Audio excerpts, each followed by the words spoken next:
کتنے لوگ ہیں نماز چھوڑ جاتے ہیں، اس وجہ سے نماز نہیں پڑھتے کہ یار جب بھی وضو کرتا ہوں، وضو رکوع میں جاتا ہوں، ایسے فیل ہوتا ہے جیسے ہوا خارج ہوگی، ہے نا؟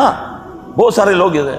اب بعض جہالت میں ان بندوں کو ایسا ڈرا دیتے ہیں، وہ بیچارے ساری زندگی وضو ہی کرتے رہتے ہیں۔ ایک وقت آتا ہے کہ وہ بیچارے چھوڑ ہی دیتے ہیں۔ اب نبی صلی اللہ علیہ وسلم نے اس کے بارے میں کیا فرمایا؟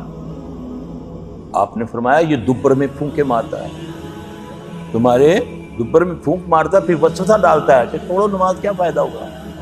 اس لیے فرمایا جب تک بدبو نہ آئے یا آواز نہ آئے تم نماز جاری رکھو۔ اس کا اب وسوسے ڈالتا ہے نماز میں۔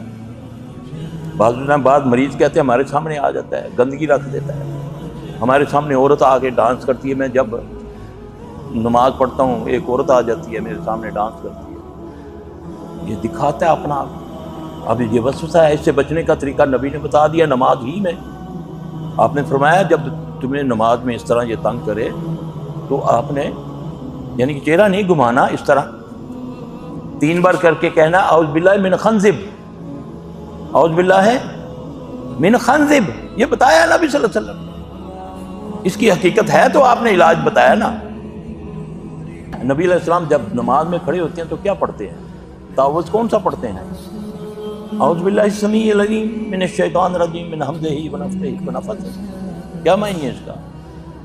اے اللہ میں تیری پناہ میں ہے اس رجیم سے، تو سمیع و علیم ہے، اس کے جادو سے، اس کی پھونکوں سے اور اس کے وسوسوں سے۔ وسوسہ بھی ڈالتا ہے یہ، پھونکے بھی مارتا ہے۔